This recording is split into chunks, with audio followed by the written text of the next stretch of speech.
Hola, mi nombre es Maldonado López Edgar y yo les voy a presentar el videoexamen 2 de farmacología. Bueno, primero, ¿qué son los antimicóticos? Los antimicóticos van a ser medicamentos que van a tratar infecciones por hongos. Y bueno, los hongos pueden ser que estén presentes en el suelo, en el aire, la piel. En la piel pueden causar candidiasis, tiña e infecciones en las uñas o en la piel. Inhalar las esporas de los hongos puede provocar enfermedades respiratorias. Las personas con sistemas que tienen bajas defensas o debilitadas son las más propensas a contraer infecciones por hongos que requieren tratamientos con, pues, dichos antimicóticos. Entonces, en general, los antimicóticos o antifúngicos son fármacos o sustancias utilizadas para tratar infecciones causadas por hongos, ya sea que sean eliminados, o sea, fungicidas, o impidiendo su crecimiento fungistáticos. Eh, Van a actuar sobre los hongos que afectan la piel, las uñas, la boca, atacan las estructuras de las células del hongo, es decir, la membrana o la pared celular, sin afectar al huésped. Se utilizan para infecciones superficiales en la piel o mucosa y sistemáticas, infecciones que ya son graves o internas. Bueno, los antimicóticos están disponibles en cremas, geles, aerosoles, shampoos, comprimidos, líquidos y cremas vaginales. Ejemplos comunes son el crotimazol, el miconazol, el ketoconazol, fluconazol y la nistatina. Ahora les voy a presentar algunos tipos de cándida. La primera va a ser la candidiasis pseudomembranosa o Muguet. Es una infección fúngica oral común causada por la Candida albicans. Esta se va a caracterizar porque van a haber placas blancas, cremosas y removibles en la mucosa bucal. A los que va a afectar principalmente son a los inmunodeprimidos, a recién nacidos, a los ancianos o usuarios de antibióticos o corticoides. Se trata con antifúngicos tópicos como la nistatina y pues bueno, también tener una buena higiene. A menudo son asintomáticas, pero pueden causar ardor, quemazón, mal sabor en la boca o también puede haber un dolor leve. La segunda es la candidiasis eritematosa, que es una infección fúngica de la boca, igual causada por la Candida albicans, que se va a caracterizar por áreas enrojecidas y dolorosas. Comúnmente van a estar en el dorso de la lengua o en el paladar. A diferencia de la forma blanca, esta va a causar ardor intenso y se asocia al uso de antibióticos o corticoides o también el VIH. Los síntomas es que va a estar enrojecido o va a haber un eritoma en la mucosa.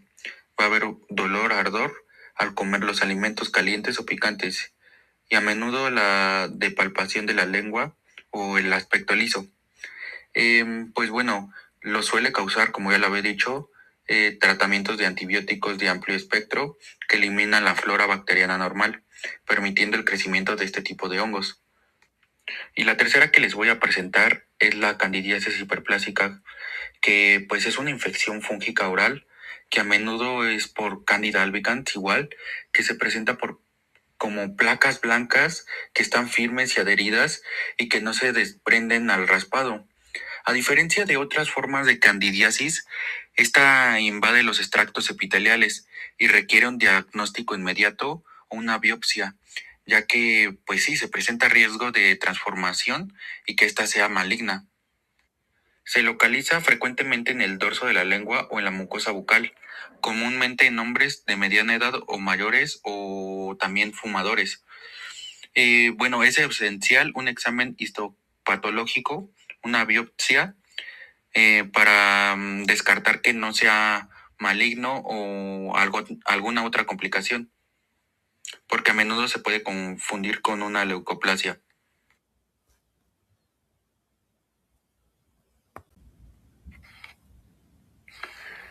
Quelitis angular.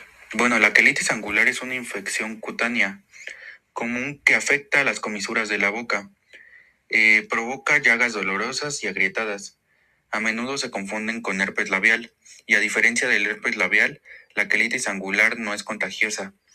Esta infección suele desaparecer con pomadas tópicas especiales o medicamentos o cambios de dieta. La quelitis suele ser frecuente en personas mayores o muy jóvenes. Los ancianos pueden usar dentaduras postizas o tener flacidez en las comisuras de los labios. Ahora les voy a presentar algunos antimicóticos y algunas generalidades de estos. Bueno, estos fármacos se van a dividir principalmente por su mecanismo de acción y vía de administración. Arriba puse a los polinos. Estos van a alterar la permeabilidad de la membrana. Y aquí podemos encontrar a la nistatina y al anfotericina B. Bueno, la nistatina es el estándar para infecciones locales. Estas no se absorben en el tracto gastrointestinal. Su uso va a ser en suspensión oral, enjuague o deglución o tabletas para disolver. Y ahora, la anfotericina B es altamente tóxica por vía sistemática. En odontología se reserva para infecciones fúngicas profundas o sistemáticas en ambientes hospitalarios. Bueno, y abajo puse a los azoles. Estos van a inhibir a la síntesis de ergosterol. Y aquí podemos encontrar el crotimazol. Generalmente es en tróxicos, que son pastillas para disolver. Muy efectivo, pero solo en uso tópico. El ketoconazol, que pues fue muy usado. Ahorita ha caído en desuso y pues es una opción muy hepatotóxica, entonces se descarta. Y aparte requiere un medio ácido para absorberse. Y el itraconazol, que pues es de mayor espectro y es útil en candidiasis resistente en pacientes inmunocomprometidos. Ahora, ¿cuál es el antimicótico de elección? Pues la elección depende de la severidad y del estado sistemático del paciente. Como primera elección, en casos leves a moderados está la nistatina de suspensión y se recomienda realizar de 4 veces al día durante 7 a 14 días. La segunda elección o alternativa tópica sería el crotimazol en tróxicos de 10 miligramos. Y ya en infecciones moderadas o severas, también sistemáticas, no está, pero puse el fluconazol, que este se va a tomar vía oral y se dan de 100 a 200 miligramos al día. Es preferible más que el itraconazol o el ketoconazol por su mejor perfil de seguridad y de absorción. Entonces, en una quelitis angular, el tratamiento pues suele ser una combinación de antifúngicos tópicos como el miconazol o clotrimazol en crema y a veces un corticoide suave si hay una inflamación. Y en un paciente estándar con candidiasis pseudomembranosa, pues el fármaco de elección sería la nistatina en suspensión. Se debe de mantener en la boca el mayor tiempo posible y pues luego tragar. Herpes. Vamos a hablar sobre algunos tipos de herpes y algunas generalidades. Bueno, el herpes labial. ¿Qué es el herpes labial? El herpes labial es también llamado como herpes febril. Es una infección viral frecuente. Esto se puede tratar de pequeñas ampollas que están rellenas de líquido sobre los labios o alrededor de ellos. Estas ampollas a menudo se pueden agrupar formando manchas. Una vez que estas ampollas se rompen, se forma una costra que esta costra puede durar varios días. El herpes labial pues suele curarse de entre 2 a 3 semanas sin dejar cicatriz. El herpes puede contagiarse de persona a persona o por contacto cercano. Por ejemplo, al besarse, generalmente está causado por el virus del herpes simple. Es importante recalcar que no hay cura para el herpes labial, pero el tratamiento puede ayudar a controlar los brotes con cremas o algunos antivirales recetados por el médico. Ahora, el herpes genital. El herpes genital es una infección de transmisión sexual, es un IETS, causada por el virus del herpes simple. Puede causar llagas en el área genital o rectal, nalgas o muslos. Puede contagiarse al tener relaciones sexuales vaginales, anales, orales o con alguien que lo tenga. El virus puede contagiarse aun cuando las llagas no estén presentes. Los síntomas se les llaman comúnmente brotes. En general, las llagas aparecen usualmente cerca del área donde el virus ingresó al cuerpo. Las llagas son ampollas que se rompen y se vuelven dolorosas para luego sanar. A veces las personas no saben que tienen el herpes porque no presentan síntomas o los síntomas que se presentan suelen ser leves. El virus puede ser grave en recién nacidos o en personas con sistemas debilitados o con bajas defensas. Por último tenemos al herpes zóster o culebrilla. Es una infección viral dolorosa provocada por los reactivos del virus varicela zoster, el mismo que causa la varicela. Se manifiesta como un sarpullido de ampollas, generalmente en un solo lado del torso, acompañado de dolor intenso como ardor o el entumecimiento. El tratamiento es con antivirales en las primeras 72 horas. Es clave para reducir su duración y complicaciones, siendo una neuralgia herpética de lo más común. Pues las causas se suele producir cuando el virus de la varicela que permanece inactivo en el sistema nervioso tras sufrir la enfermedad en la infancia. Se reactiva años después, frecuentemente por el sistema inmunológico debilitado. No es contagioso de persona a persona, pero una persona con herpes zóster sí puede transmitir el virus a quienes ya han tenido varicela, causándoles pues esta última. El tratamiento pues se utilizan varios fármacos antivirales como el aciclovir o el valaciclovir, que es crucial para comenzar el tratamiento lo antes posible. Aciclovir y valaciclovir. Estos son fármacos que pertenecen a la familia de los análogos de nucleósidos. Su función principal es engañar al virus para detener su replicación. El aciclovir. Su mecanismo es que es un fármaco que debe ser activado una vez dentro de la célula infectada. Se convierte en aciclovir trifosfato, el cual se inserta en la cadena del ADN viral y detiene la síntesis, terminando con la cadena. Su uso común es en el herpes simples, en la varicela zoster y en menor medida contra el citomegalovirus. La vía de administración es tópica, oral e intravenosa. Esta última para casos graves como la encefalitis herpética. El valaciclovir. ¿Cuál es su mecanismo? Es que es un profármaco del aciclovir. Esto significa que al ingerirse, el cuerpo lo convierte casi totalmente en aciclovir.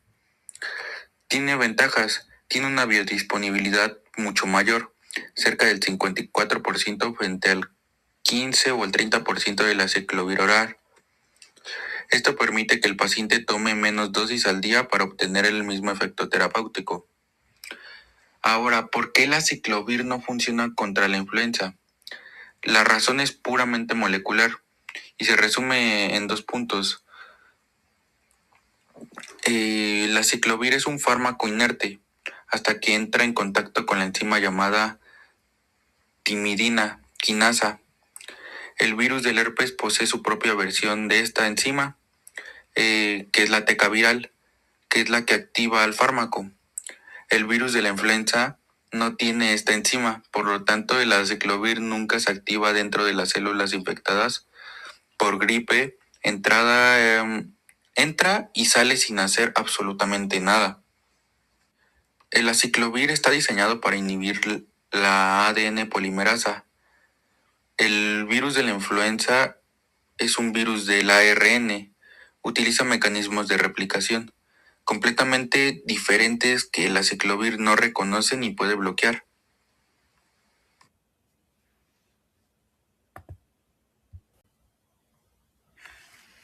Ahora vamos a hablar sobre las alergias. Vamos a identificar las generalidades y la fisiopatología de las alergias. Bueno, las alergias o la alergia es una respuesta exagerada del sistema inmunológico ante una sustancia normalmente inofensiva, un alergeno, podríamos decirle. Y bueno, en farmacología se clasifica como una reacción de hipersensibilidad tipo 1 o inmediata. El proceso biológico o de sensibilización y activación. Aquí vamos a encontrar la fase de sensibilización en la fisiopatología. El paciente se expone por primera vez al alergeno, por ejemplo, la penicilina. El cuerpo produce anticuerpos específicamente llamados inmunoglobulina E. El segundo paso es la fase de activación.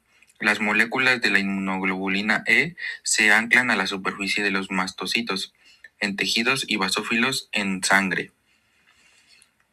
La tercera fase es la fase efectora. En una segunda exposición, el alérgeno se une a la inmunoglobulina E ya anclada. Esto provoca que el mastocito explote o de granulación, liberando los mediadores químicos, principalmente la histamina. Signos, síntomas y grados de alergia. Bueno, las manifestaciones varían según la gravedad. Entonces vamos a clasificarlos por grados. Bueno, un grado leve se manifiesta de forma cutánea. Sus signos y síntomas son el prurito o picazón, urticaria, ronchas y un eritema, enrojecimiento. O el grado 2 sería moderado, un angiodema. Los signos y síntomas serían inflamación de labios, párpados o de la lengua. También habría una rinitis alérgica, que es la inflamación de la mucosa nasal. El grado 3 sería grave, un edema faríngeo. Signos y síntomas sería la dificultad para tragar o hablar. Va a haber una sensación en la garganta cerrada y estridor, que es el sonido al respirar. Y el grado 4 sería algo crítico, un choque anafiláctico, ya sería algo más grave que se tuviera que atender hasta en un hospital.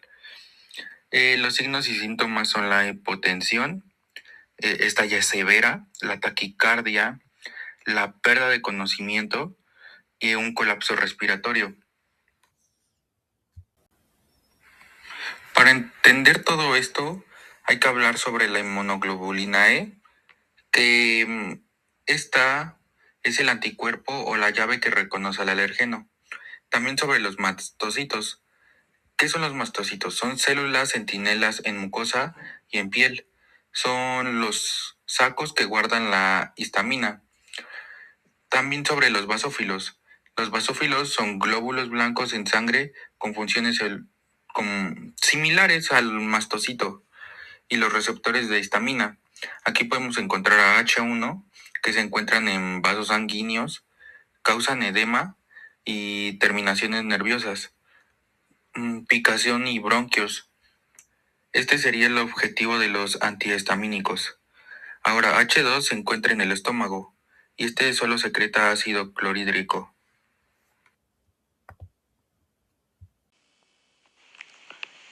Edema faríngeo es una urgencia vital en la odontología. La inflamación de los tejidos blandos de la vía aérea superior puede obstruir el paso del aire en minutos.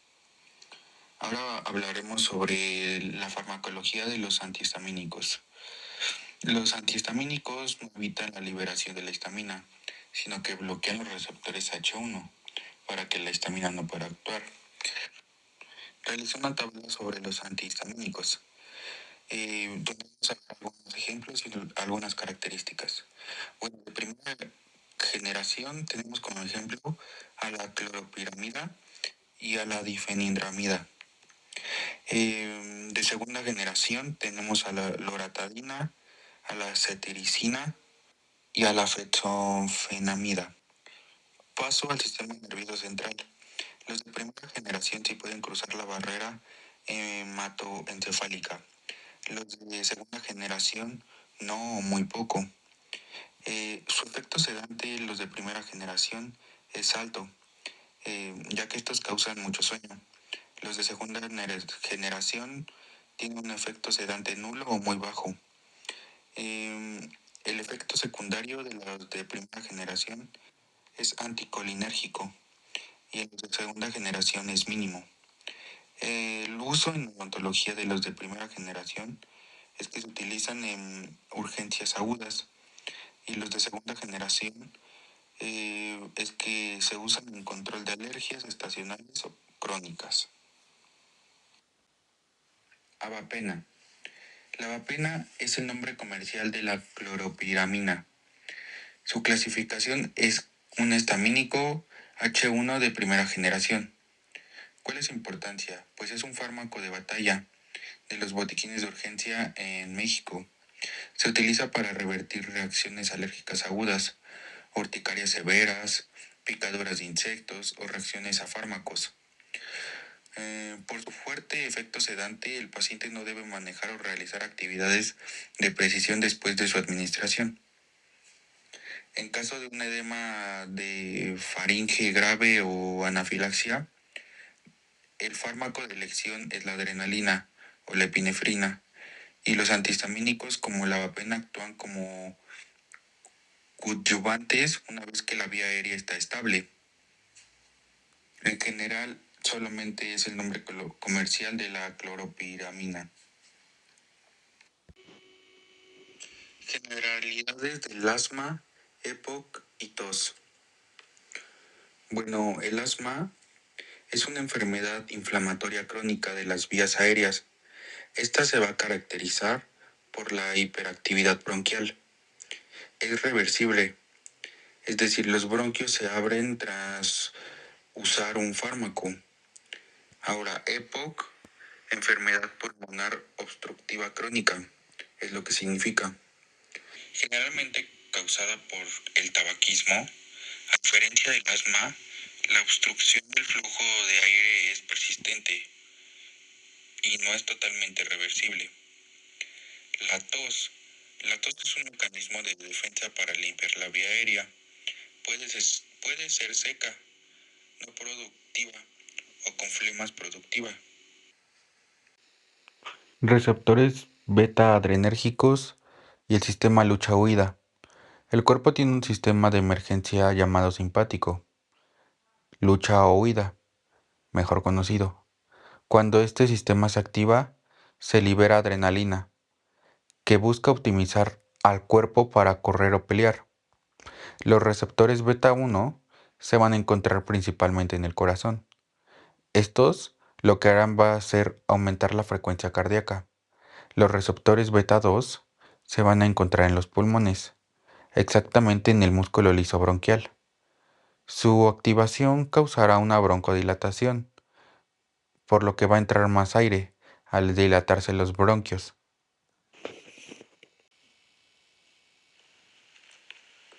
Agonistas beta-adrenérgicos o broncodilatadores. Estos fármacos imitan a la adrenalina para abrir los bronquios. SABA, acción corta, como el salbutamol, actúa rápido, en minutos y dura poco, de entre 4 a 6 horas. Son para un rescate en crisis. LABA, son de acción larga, como el salmeterol. Duran de 12 a 24 horas. Se usan para el mantenimiento, no para emergencias. La adrenalina o epinefrina es un agonista adrenérgico no selectivo. Esto va a estimular a alfa beta 1 y a beta 2. El fármaco de acción en anafilaxia porque abre los bronquios beta 2, aumentando la presión arterial alfa y mejora la función cardíaca beta 1. Antagonistas colinérgicos, antimuscarínicos. Mientras que el sistema simpático abre los bronquios, el sistema parasimpático, a través de la acetilcolina, va a tender a cerrarlos, o sea, una broncoconstricción. Estos fármacos van a bloquear esa señal de cierre. El hipatropio va a tener una acción muy corta, muy usada en crisis asmáticas combinada con salbutamol. Y el tireotropio va a ser de acción prolongada, aproximadamente 24 horas. Es el estándar de oro para el tratamiento a largo plazo de un EPOC. Corticoides o antiinflamatorios. Bueno, son la mejor elección en el tratamiento del asma. Estos no van a abrir los bronquios al instante. Lo que van a hacer es que van a reducir la hinchazón y la mucosidad de la vía aérea. Vamos a tener dos tipos, los inhalados y los sistemáticos. Los inhalados, como ejemplo, tenemos a la fluticasona y a la budesonida. Estos van a tener menos efectos secundarios porque van directo al pulmón. Y los sistemáticos, que tenemos de ejemplo a la prednisona, que estos se van a reservar para crisis graves por sus efectos secundarios adversos y también a largo plazo, como podría ser la osteoporosis y también la hipertensión. Metilxantinas, teofilina. Este es un fármaco que es antiguo, que funciona relajando el músculo liso bronquial. Lo que va a hacer es que va a estimular el centro respiratorio, solo que este tendrá algunas limitaciones. Tiene un margen terapéutico muy estrecho, lo que significa que la dosis para curar es muy cerca de la dosis que causa la toxicidad, em, como arritmias y convulsiones, que es lo más común que puede pasar. Se usa poco hoy en día, principalmente solamente en casos de difícil control. Agonistas adrenérgicos. Bueno, la adrenalina o epinefrina es un agonista de los receptores alfa y beta. Adrenérgicos es la catecolamina endógena por excelencia. ¿Cuál va a ser su mecanismo? Es que va a estimular los receptores alfa 1 de vasoconstricción y beta 1, que va a aumentar la frecuencia y fuerza cardíaca. Beta 2 va a ser una broncodilatación. Su uso clínico va a ser en shock anafilácticos, paro cardíaco o como coadyuvante con anestésicos locales para prolongar su efecto y reducir el sangrado. Oximetazolina es un agonista adrenérgico de acción directa, con selectividad principalmente por receptores alfa 1 y parcialmente alfa 2. ¿Cuál va a ser su mecanismo? Es que va a producir una potente vasoconstricción local en la zona de la mucosa nasal. ¿Cuál va a ser su uso clínico? Pues lo vamos a utilizar comúnmente como descongestionante nasal tópico. Y solo sí que hay que tomar en cuenta que este no se debe de usar por más de 3 a 5 días para evitar la rinitis medicamentosa en un efecto rebote. Fármacos del sistema respiratorio o modificadores de secreción, mucolitis o expectorantes. Bueno, aquí vamos a tener a la guaifesenida, que es expectorante. Va a aumentar el volumen y va a reducir la viscosidad de la secreción en la tráquea y también en los bronquios. Así va a facilitar su expulsión por el reflujo de la tos. El ambroxol va a ser un mucolítico, que este va a disminuir la viscosidad del moco al romper las estructuras mucolipolisacáridas y también va a estimular la producción de surfactantes pulmonar. Antitusígenos. Estos van a ser un control de tos. El dextrometorfano, que actúa a nivel central, elevando el umbral de reflejo de la tos en el bulbo raquídeo. Este no va a tener efectos analgésicos o adictivos significativos en dosis terapéuticas. Y el benzotato, que actúa de forma periférica. em, Anestesia los receptores de estiramiento de las vías respiratorias, pulmonares y pleura, interrumpiendo el flujo de la tos desde su origen. Antiasmáticos y antiinflamatorios. Tenemos al montelukast, antagonista selectivo de los receptores de leucotrienos.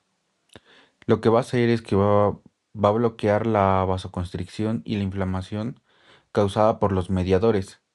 Se usa para la profilaxis y tratamiento crónico del asma. El cromoglicato de sodio. Este lo que va a hacer estabilizar los mastocitos. Va a impedir que la degranulación y la liberación de la histamina ante la presencia de los alergenos. Más que nada es un preventivo que nos sirve para ataques agudos. Y la teofilina, que es que es una metilxantina que inhibe las enzimas fosfodiesterasas, aumentando la AMPC intracelular, lo que va a provocar una broncodilatación. Esta va a tener un margen terapéutico estrecho, por lo que se requiere una gran vigilancia y estar monitoreando al paciente. Diabetes. La diabetes o diabetes mellitus es un grupo de trastornos metabólicos caracterizados por la hiperglucemia crónica. Se debe a defectos de la secreción de la insulina en su acción, o en ambas. La diabetes tipo 1 o destrucción autoinmune de las células beta del páncreas es la deficiencia absoluta de la insulina. Tipo 2 es la resistencia a la insulina y deficiencia progresiva de la secreción. Esta está asociada a la obesidad y al estilo de vida. Y la diabetes gestacional, que es diagnosticada durante el segundo o tercer trimestre de embarazo. Rutas metabólicas. Las rutas metabólicas, para entender la diabetes, debemos de comprender cómo el cuerpo produce y libera azúcar. La gluconeogénesis es la formación de glucosa nueva, que va a ser a partir de precursores que no son carbohidratos, como el lactato, los aminoácidos y el glicericol. Ocurre principalmente en el hígado durante periodos de ayuno. Estos ayunos deben de ser prolongados para mantener los niveles de glucosa en sangre. Otra ruta es la glucogenólisis. Es la degradación de glucógeno, es decir, la reserva de azúcares almacenadas en el hígado y en los músculos, para convertir la glucosa en glucosa libre. Es la primera vía que se activa cuando el cuerpo necesita energía rápida entre comidas. Hemoglobina glucosilada. Esta va a ser una prueba de laboratorio que va a medir el nivel de promedio de glucosa en la sangre durante los últimos de 2 a 3 meses. Eh, la glucosa se une a la hemoglobina de forma irreversible, como los glóbulos rojos que viven unos 120 días. Esto va a reflejar el control histórico. Los valores clave, cuando es normal, va a ser de menos de 5,7. Cuando es prediabetes, va a ser de 5,7 a 6,4. Y cuando ya es diabetes, es de 6,5 a más. Ahora vamos a hablar un poco de la farmacología oral o los hipoglucemiantes. Algunos fármacos que vamos a ver son la metformina, la que esta va a tener su mecanismo de acción va a ser que reduce la producción hepática de glucosa y mejora la sensibilidad a la insulina. No, esta no causa hipoglucemia. La glibenclamida, que su mecanismo de acción va a ser que estimula las células beta para secretar más insulina y va a tener un riesgo alto de hipoglucemia. La pioglitazona, este igual va a tener un mecanismo de acción que va a aumentar la sensibilidad a la insulina en tejidos adiposos y en músculo. La linagliptina o sitagliptina. Su mecanismo de acción es que va a prolongar la vida de la incretina, la hormona que estimula la insulina tras comer. La linagliptina es una segura en falla renal. Y la acarbosa, que su mecanismo de acción va a ser el retraso de la absorción de los carbohidratos en el intestino. ¿Y qué va a causar? Va a causar gases y la distensión. Ahora vamos a hablar sobre los tipos de insulina comerciales que se encuentran. Bueno, la insulina va a ser necesaria cuando el páncreas ya no produce suficiente hormona o los fármacos orales no alcanzan la meta. Bueno, aquí hice un cuadro en donde podemos encontrar los tipos de insulina, el inicio de la acción, su efecto máximo, el pico y su duración. Bueno, en los tipos de insulina tenemos a la ultra rápida, que esta va a tener un inicio de acción de entre los 10 a los 15 minutos. Su efecto máximo o su pico va a ser de 1 a 2 horas y su duración va a ser de 3 a 5 horas. Eh, Tipo de insulina rápida o regular o simple. Su inicio de acción va a ser de entre 30 a 60 minutos. Su efecto máximo o pico va a ser entre 2 a 4 horas y su duración va a ser de 8 o a 6 horas.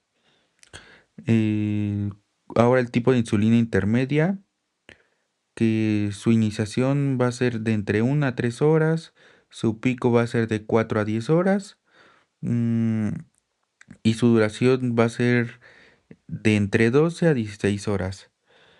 Cuando va a ser el tipo de insulina prolongada como el Glarring y Determir, va a iniciar de entre 1 a 2 horas. Esta no va a tener un pico, o sea, va a ser plano y su duración va a ser de 24 horas. Y la ultra prolongada, que va a tener su iniciación de entre 30 a 90 minutos, igual no va a tener pico y su duración va a ser de más de 48 horas. Hipoglucemia. Se define generalmente como el nivel de glucosa en sangre menor a 60 miligramos por decilitros. Síntomas.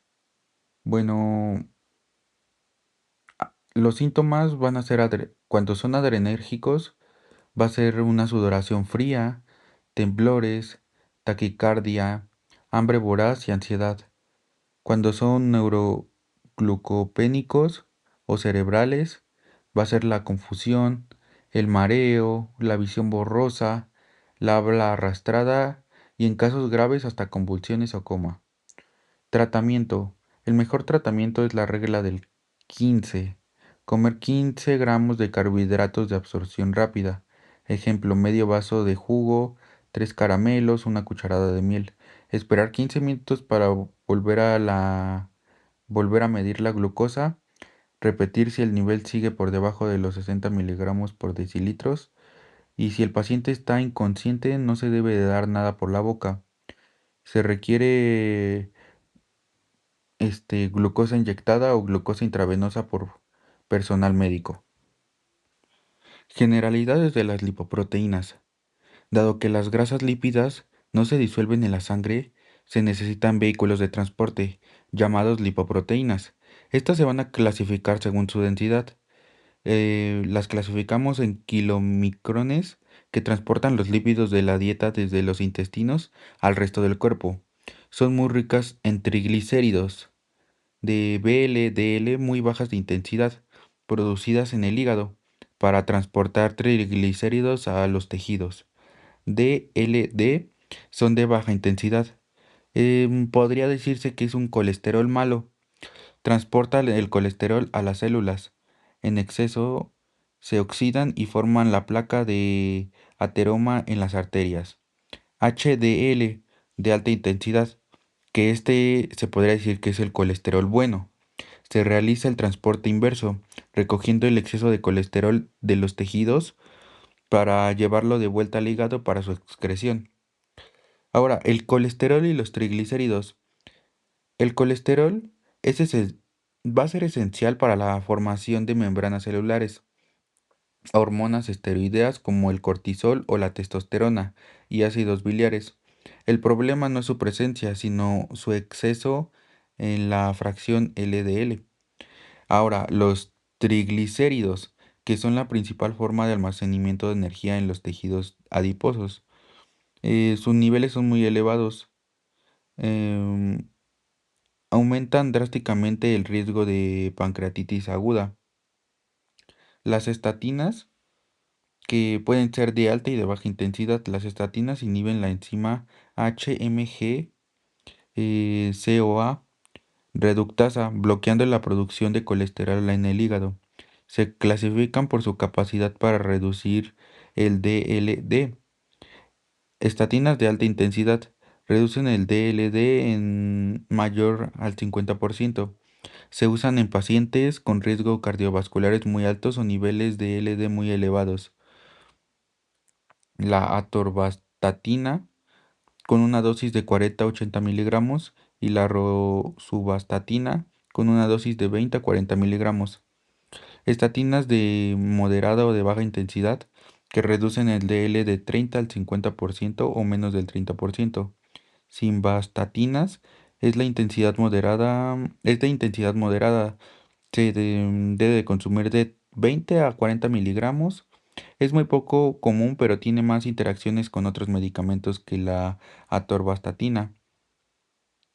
La pravastatina o la vastatina suelen considerarse de intensidad baja o moderada dependiendo la dosis. Otros fármacos hipolipeminantes como la ezetimiba, que es un mecanismo que bloquea selectivamente la absorción del colesterol en el intestino delgado, va a actuar sobre la proteína NPCL1L1. Su uso es generalmente cuando se combina con una estatina, cuando esta no es suficiente para alcanzar la meta LDL. Fibratos o desafibratos.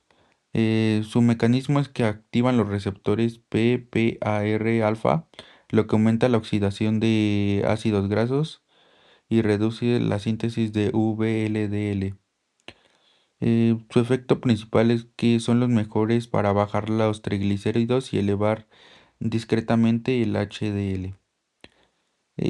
Si se combinan con las estatinas, aumenta el riesgo de miopía, dolor muscular, dolor muscular y la rabdomiólisis, por lo que debe monitorearse muy de cerca. Anticoncepción.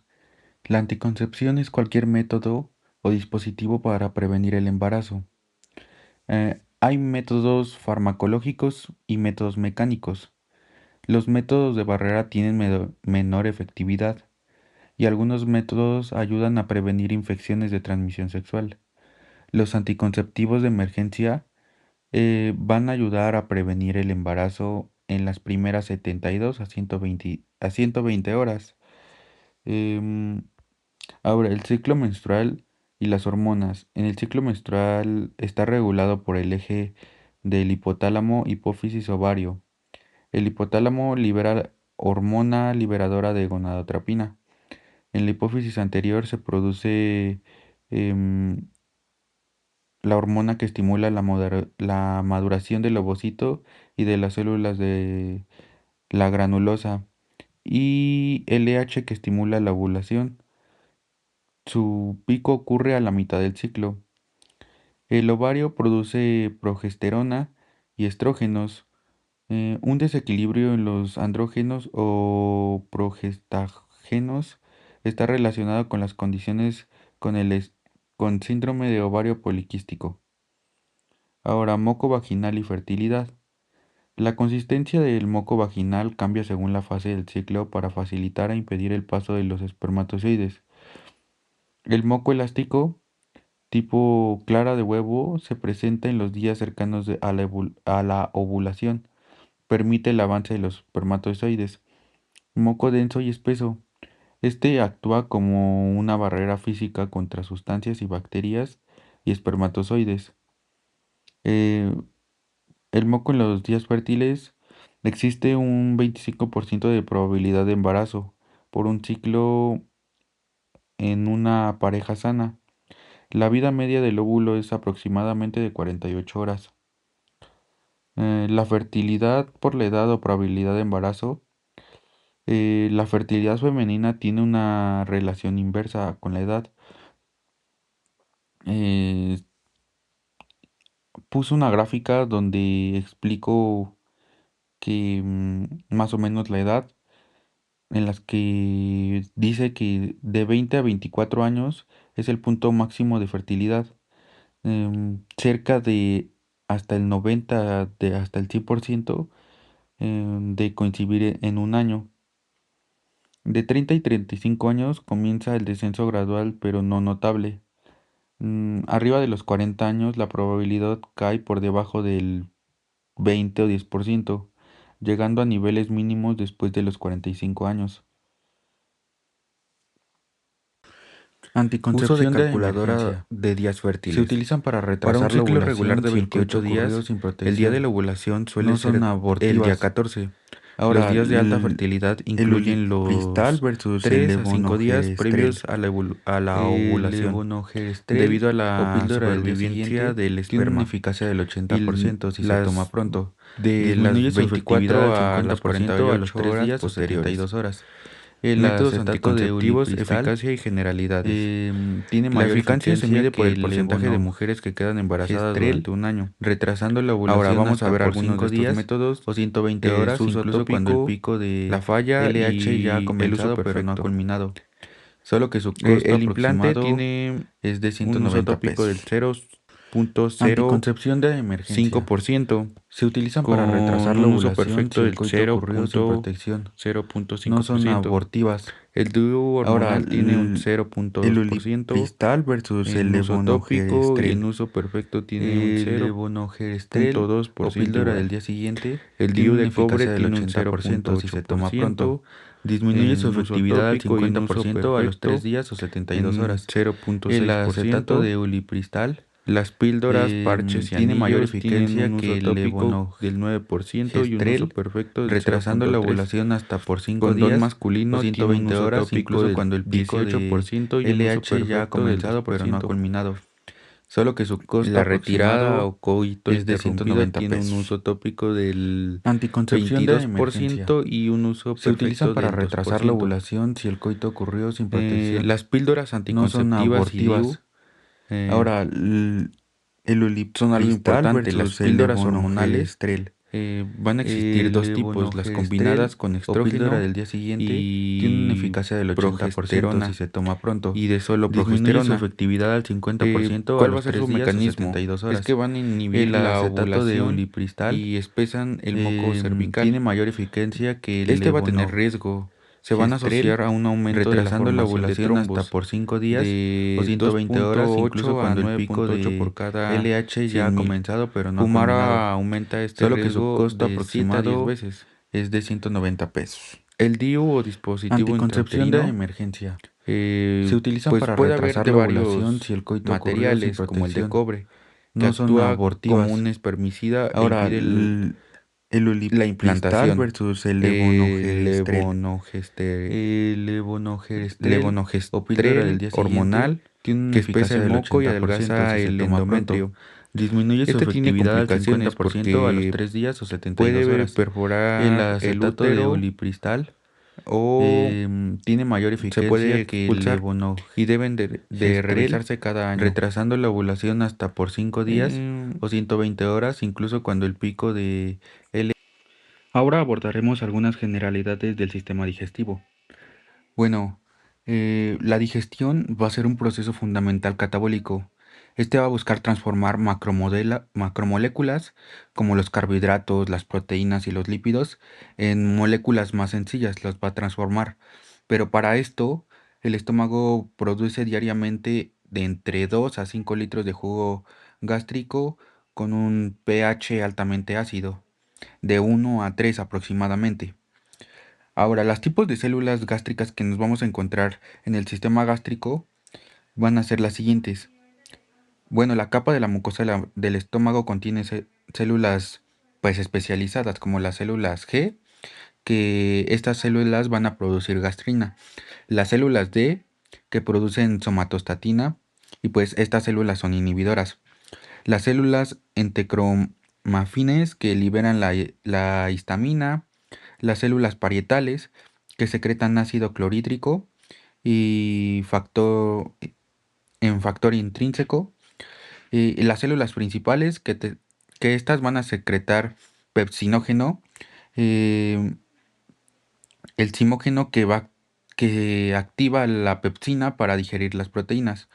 Y las células de las mucosas, que estas van a producir moco y bicarbonato para proteger el epitelio gástrico. Ahora hablaremos sobre la bomba de los inhibidores y los moduladores, y sobre los activadores y regulación de receptores. Bueno, la producción de ácido clorhídrico ocurre en las células H2, en la célula parietal, mediante la bomba de protones, ranitidina, famotidina, ATPasa. Bloquean los receptores de la bomba intercambia iones de potasio por iones de hidrógeno su uso hacia la luz del estómago por reportes de contaminación. Entonces el cloro sale por los canales independientes al unirse al hidrógeno, son menos eficientes que el IVP.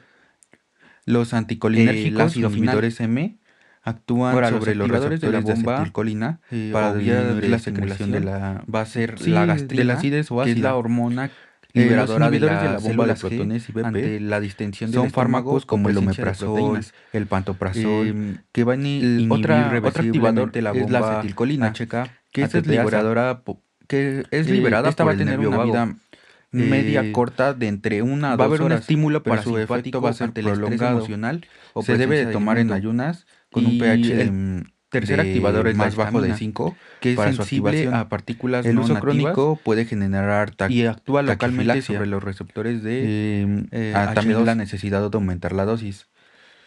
Los análogos de prostaglandinas. Ahora hablaremos sobre la bomba CLK ATPasa. Imitan a las prostaglandinas y regulación de la acidez. Inhiben la bomba de protones, la producción de producción de moco y bicarbonato. Su efecto secundario principal mediante la bomba de diarrea. HK Helicobacter pylori. Esta va a ser una bacteria gram negativa en forma de espiral con flagelos que van a perforar el moco gástrico. Produce ureasa, enzima que transforma la urea en amoníaco para neutralizar el pH local y sobrevivir. ¿Cuál es su diagnóstico? Pues es una prueba de aliento, carbono 14, con anticuerpos en suero o biopsias. Tratamiento. Su tratamiento es de triple esquema por 14 días. Un IVP como el omeprazol, más la amoxicilina y también más la claritromicina o metronidazol. Tenemos otro patógeno que es el Clostridium difficile, que es una bacteria anaerobia gram positiva, que su principal causa es la colitis pseudomembranosa tras el uso prolongado de antibióticos. Esta va a tener toxinas como la toxina A, enterotoxina, y la toxina B, la citotoxina. Su tratamiento es metronidazol o vancomicina oral. Ahora los protectores de mucosa y neutralizadores. Los neutralizadores son de pH antiácidos. Se van a dividir en fuertes y leves. Los fuertes son el bicarbonato, que libera CO2 y puede causar distensión. y los leves son el hidróxido de aluminio, que tienen una reacción lenta y pueden causar estreñimiento. Eh, el sucralfato, sacarosa sulfatada que polimeriza a pH de -4, formando un gel pegajoso que se adhiere a la úlcera y al patógeno por 6 horas.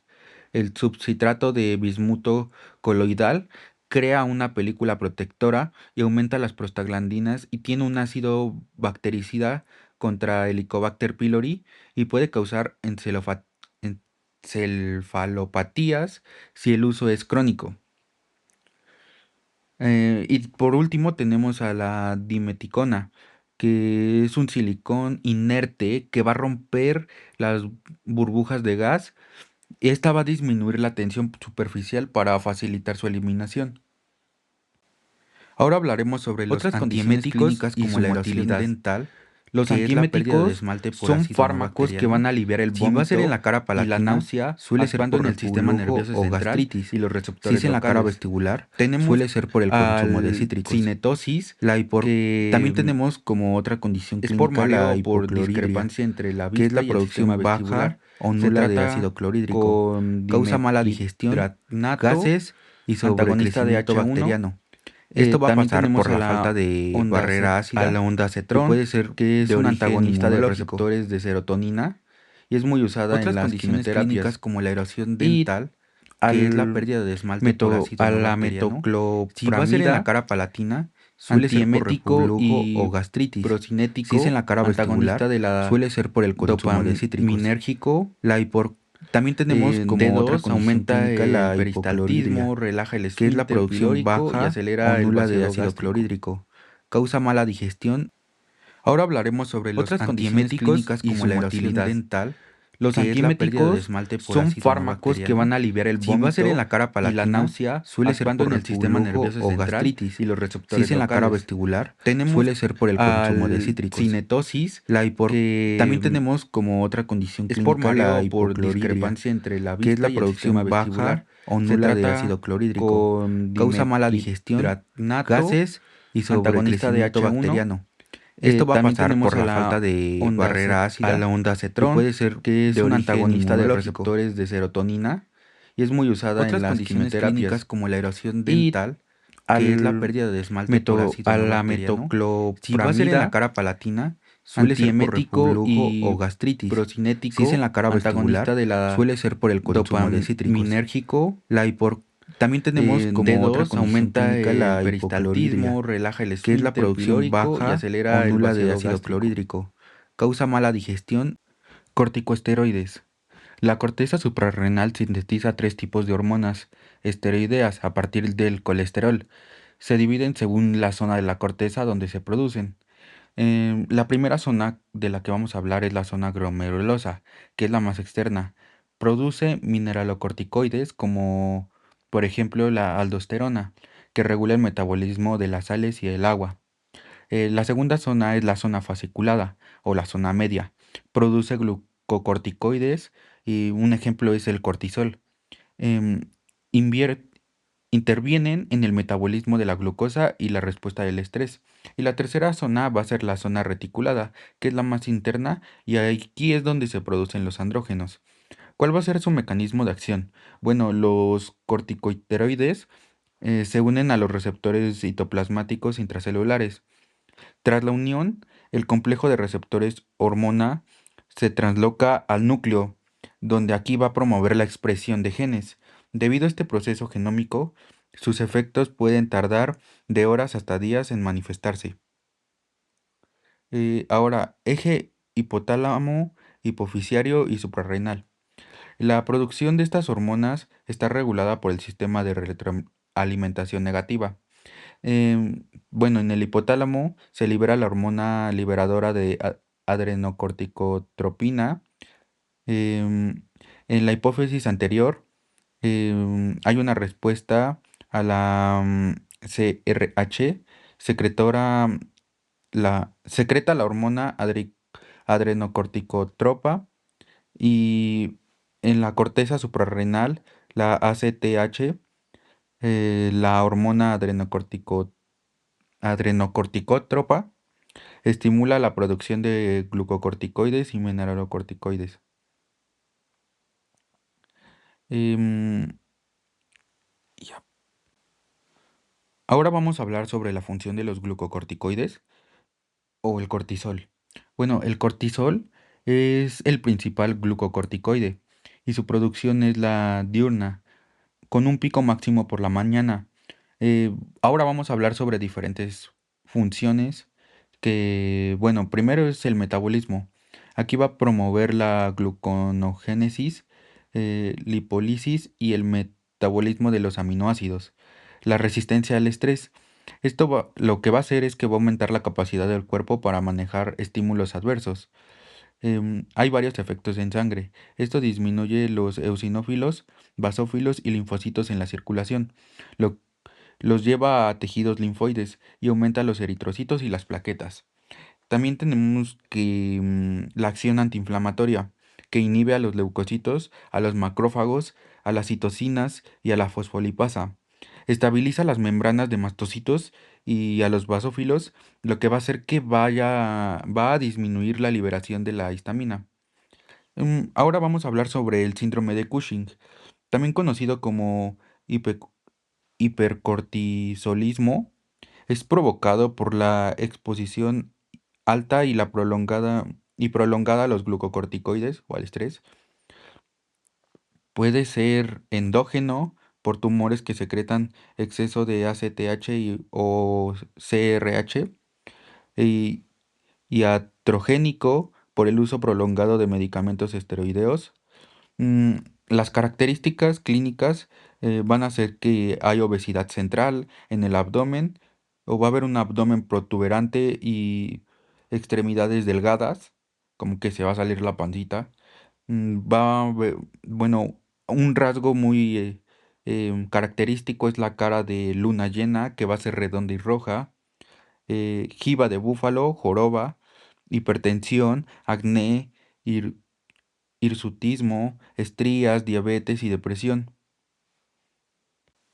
Farmacología y potencia relativas. Para la dosificación se debe de considerar la potencia antiinflamatoria versus la mineralocorticoide, la retención de sodio. Bueno, como fármaco aquí vamos a tener al cortisol o la hidrocortisona, que va a tener una potencia inflamatoria de una potencia mineralocorticoide de y una vida media de 12 horas. Mm, una dosis equivalente de 20 miligramos.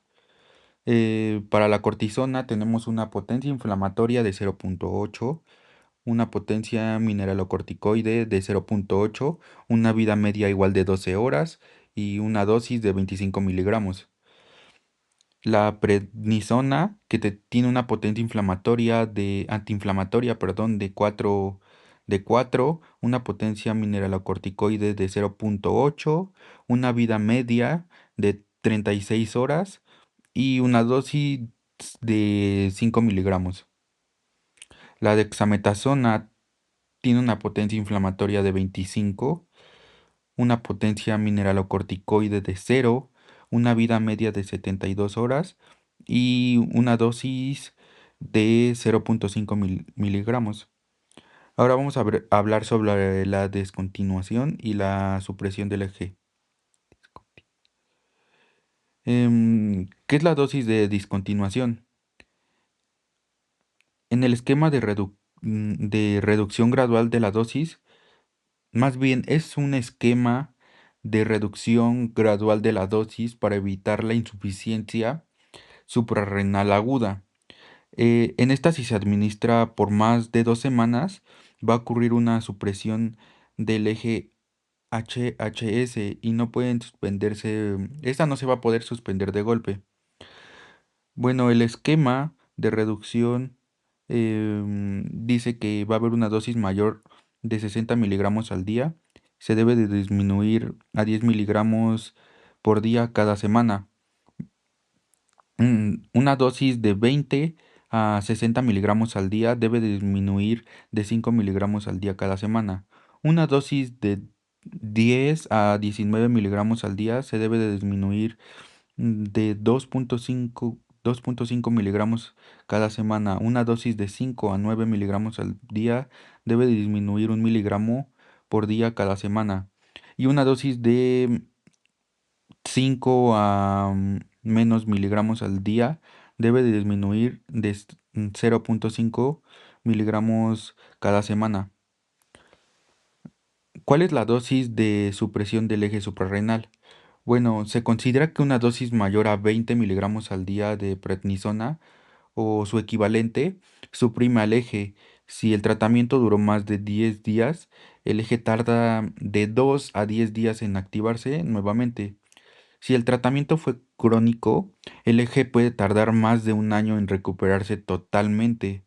La supresión, bueno, algo que debemos de tomar mucho en cuenta es que la supresión es más fuerte si el medicamento se administra por la noche. Generalidades de la inflamación. Una parte importante de la inflamación se debe a la producción de P6, prostaglandinas, por parte de COX-1 y COX-2. El sustrato de COX es el ácido araquidónico, que se libera por la alteración de la membrana celular y la activación de la fosfolipasa A. La P6 prostaglandinas provocan 1. Vasodilatación, el aumento de la permeabilidad. 2. Baja el umbral de disparo en la polimerización, lo que provoca que se den más fácilmente los impulsos nerviosos en los receptores. 3. En el cerebro aumenta la temperatura corporal y la percepción del dolor. 4. La vida media de 2 a 5 minutos. Y 5. El aumento de presencia en los canales de sodio en el sistema nervioso. Los AINES tienen una afinidad por el sitio activo de COX, compiten por el sitio activo, es decir, van a competir por el sitio activo, por dónde se van a quedar, a dónde se van a unir, y hay una competencia siempre. Para conseguir la mejor relación beneficio-riesgo-costo, se debe usar la dosis eficaz más baja, por periodos cortos y la interacción de L1 que induce a la transcripción de COX-2. Hablaremos sobre las enzimas ciclooxigenasas. Se han identificado COX-1, COX-2 y se cree que existe COX-3. COX-1 constitutiva, presente en casi todos los tejidos. Tiene un canal estrecho en su sitio activo debido a la presencia de isoleucina en la posición 523. Esta va a ser la responsable de la protección gástrica y la función renal. A COX-2, que es inducible, se expresa ante estímulos antiinflamatorios. Tiene un canal ancho debido a la vaina en la posición 523 y es el blanco principal para el control del dolor y la inflamación. Y en COX-3, aunque no se ha encontrado 100% cuál es su función, se ha autorizado que existe principalmente en el cerebro. Se cree que su objetivo es preferente del paracetamol, influyendo en la percepción del dolor y la temperatura, sin afectar pues la periferia. Ahora vamos a hablar sobre la clasificación por mecanismo de unión, como los inhibidores reversibles, que por decir un ejemplo, el clásico, la aspirina, ácido acetil salicílico, que se une covalentemente al sitio activo de COX, la rompe o acetila, inutilizando la enzima de por vida. La actividad solo se recupera cuando la célula sintetiza enzimas nuevas. También tenemos a los inhibidores reversibles, que tienen una baja afinidad en la primera fase, se unen y se separan rápido. Un ejemplo de este, pues básicamente es el ibuprofeno o el naproxeno. Tienen una alta afinidad y necesitan más tiempo para inhibir eficazmente. Eh, Ejemplo, el diclofenaco. Em, Tenemos también a los preferentes de COX-2, que pues estos van a inhibir principalmente a COX-2, pero si se sube la dosis pueden afectar a COX-1. Un ejemplo es el meloxicam. Em, También tenemos a los selectivos de COX-2, que es el COTSIPS. Son de 100 a 80 veces más selectivos por COX-2. ¿Estos qué van a hacer? Van a evitar el daño gástrico, pero aumentan el riesgo cardiovascular. Un ejemplo de un fármaco de selectivo de COX-2 sería el celecoxib y, por decir otro, el heterocoxib. Ujú. Complicaciones del asma y pseudoalergias por aspirinas. Bueno, al bloquear la vía COX con aspirinas u otros AINES, el ácido araquidónico pues se va a desviar masivamente hacia la vía LOX. ¿Qué va a dar como resultado? Esto va a generar un exceso de leucotrienos y como resultado una broncoconstricción severa, lo que va a provocar pues ataques de asma y reacciones de hipersensibilidad de pseudoalergia en pacientes susceptibles. En resumen, eso va a pasar. O sea, va a estar contraindicado para asmáticos y pues para personas que tengan pues tipo pues muchas alergias porque pues no la vamos a poder controlar y pues eso es todo. Y para clasificación de AINES por su estructura voy a hablar química. sobre el perfil de Bueno, toxicidad tenemos por a los sistemas. siliciatos. Entonces, en el sistema Que nervioso aquí podemos central, el encontrar al paracetamol ácido e inhibidores de acetilsalicílico, COX-3 actúan al aquí. El uso clonexinato crónico de de lisina, AINES se asocia a las cefaleas por rebote. En indol el sistema o cardiovascular, el acéticos. COXIB o Tenemos selectivos de COX-2 tiene una tasa más alta de eventos trombóticos. indometacina, En el sistema oxametacina. gastrointestinal, Los del 13 derivados al de 30% arilo de los o usuarios de acéticos, AINES desarrollan diclofenaco, problemas gástricos. El ketodolaco, riesgo aumenta ketorolaco, con la edad y el uso de dos o más ácidos AINES. enólicos oxicanes, el En la meloxicam y el hipersensibilidad, las piroxicam. aspirinas es la principal Los causa de las ácidos reacciones enólicos alérgicas severas. El síndrome de Reye en niños tenemos al con infecciones metamizol, virales. derivados Y de para culminar el aril- videoexamen, solo voy a hablar sobre el perfil de toxicidad tenemos al por sistemas. ibuprofeno, al Entonces, ketoprofeno y en al el sistema naproxeno. nervioso central, el Coxibes, paracetamol al e celocoxib, inhibidores de COX-3 actúan enterocoxib aquí.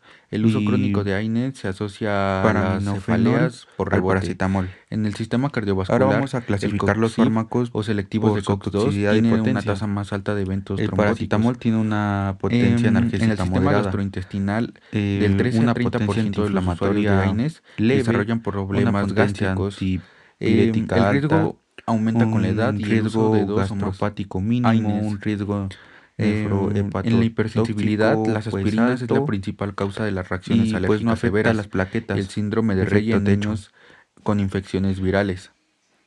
Y para El culminar el ketorolaco tiene una videoexamen, solo potencia voy a hablar analgésica sobre el muy perfil de alta, toxicidad una por potencia sistemas. antiinflamatoria Entonces, en leve, el sistema una nervioso potencia central, el antipirética paracetamol moderada, e inhibidores un de COX-3 riesgo actúan aquí. gastropático El uso alto, crónico de un AINES se riesgo asocia a las nefrotóxico cefaleas alto, por rebote. En el sistema no cardiovascular, usar, este el no se debe usar COXIB o más de selectivos de 5 días. COX-2 tiene una tasa más alta de eventos A la trombóticos. aspirina tiene En el una sistema potencia analgésica gastrointestinal, moderada, del 13 al una 30% potencia de los usuarios de antiinflamatoria AINES moderada, desarrollan en dosis problemas altas, gástricos. una potencia El antipirética riesgo moderada, aumenta un con la edad riesgo y el uso de gastropático dos o más alto, un riesgo AINES. nefrotóxico moderado En la o hipersensibilidad, las hepatotóxico aspirinas es la moderado. principal causa de las em, reacciones alérgicas severas. El Pues este es síndrome un de Reye en antiagregante niños irreversible. con infecciones virales. El ibuprofeno Y para tiene una culminar potencia el analgésica videoexamen, solo moderada, voy a hablar sobre el perfil de una toxicidad por potencia sistemas. antiinflamatoria moderada, Entonces, una en el potencia sistema nervioso antipirética central, el alta, paracetamol un e riesgo inhibidores de gastropático COX-3 moderado, actúan aquí. un riesgo El uso crónico de nefrotóxico AINES se hepatotóxico asocia a moderado las cefaleas por y rebote. este es seguro En el en sistema niños. cardiovascular,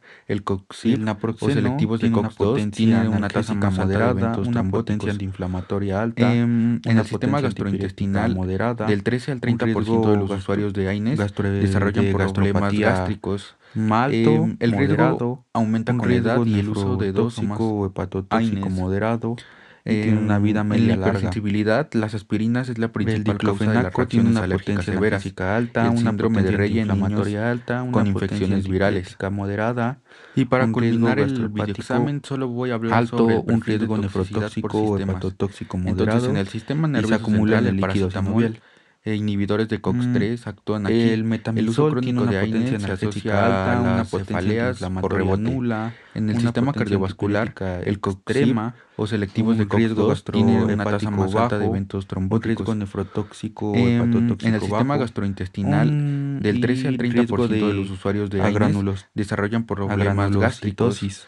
El riesgo aumenta con la edad y el uso de 2 o más clonexinato de AINES. lisina, que tiene una potencia En la analgésica alta, hipersensibilidad, las una aspirinas potencia es la principal antiinflamatoria causa de las leve, reacciones una alérgicas potencia severas. antipirética El nula, síndrome de un Rey en riesgo niños gastropático bajo, con un infecciones riesgo virales. nefrotóxico Y bajo, para y culminar es el excelente para el videoexamen, dolor. solo voy a hablar sobre el perfil de toxicidad por sistema.